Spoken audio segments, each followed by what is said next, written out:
নারকেলের খোসা দিয়ে তৈরি করা হচ্ছে মালা। মাগুরা জেলার হাতে গোনা কয়েকটি পরিবার এখনো তৈরি করছেন নারকেলের খোসা দিয়ে মালা। তা ব্যবহৃত হয় ফ্যাশন ডিজাইন ও ধর্মীয় অনুষ্ঠানে, আর তা থেকে চলছে তাদের জীবন ও জীবিকা। আর এই নারকেলের খোসার মালা এখন দেশের কোন্ডি পেরিয়ে রপ্তানি হচ্ছে ইউরোপ, আমেরিকা সহ এশিয়ার বিভিন্ন দেশে। আর এই নারকেলের খোসা দিয়ে কিভাবে মালা তৈরি করা হয় তা দেখাবো আজকের এই ভিডিওতে। তো দর্শক বন্ধুরা, ভিডিওটি না টেনে শেষ পর্যন্ত দেখুন। বৌদি, গাছ থেকে একটা ঝুনো নারকেল পেয়ে আসছি, এটাতে একটা মালা তৈরি করতে হবে। আপনি কি তৈরি করতে পারবেন? পারবো। পারবেন? পারবো। তাহলে নেন একটা, আমাদেরকে একটা মালা তৈরি করে দেন আজকে। আপনারা বসেন, দিচ্ছি।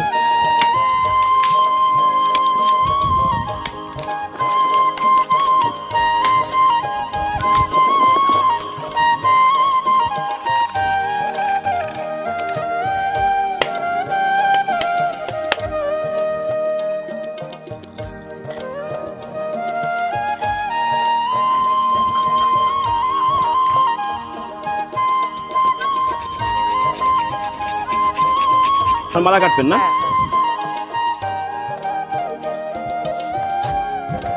এটা কি লাগাচ্ছেন? এটা যে হাতে যাতে ব্যথা লাগে সেই জন্য এইটা দিচ্ছি। আর এই হলো শখ, মালা কাটবো। এটাতে মালা কাটবেন না? আর এইটা জিনবাড়ি।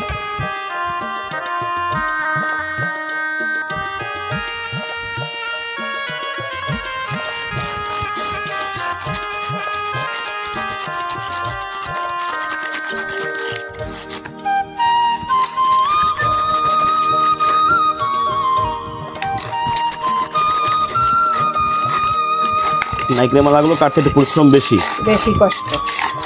এগুলো খুব হার্ডি, তো সময় লাগবে বেশি, কষ্ট বেশি হবে। হ্যাঁ, এগুলো বিক্রি করতেও কষ্ট করে বিক্রি হবে। এগুলো চাহিদা মার্কেটে বেশি। হ্যাঁ, এগুলো কি মালা ভিতরে? হ্যাঁ, এগুলো ঝাড়া লাগবে। হ্যাঁ, এগুলো ঝাড়া লাগবে, ঝাড়িয়ে পরিষ্কার করে।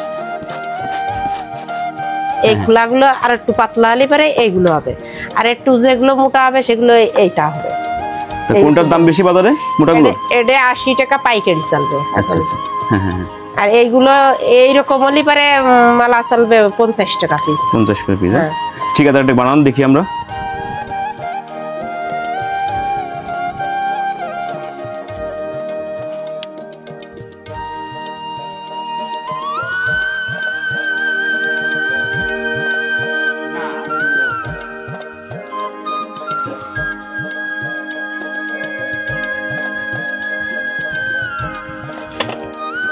বৌদি, এমনটাকে আপনি গলা দিতে পারবেন?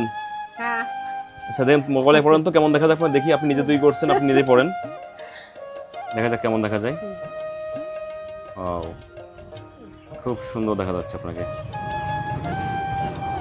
বৌদি মালা কমপ্লিট করলো, নিজে পড়লো, আমাদেরকে দেখালো পরে। ঠিক আছে বৌদি, অনেক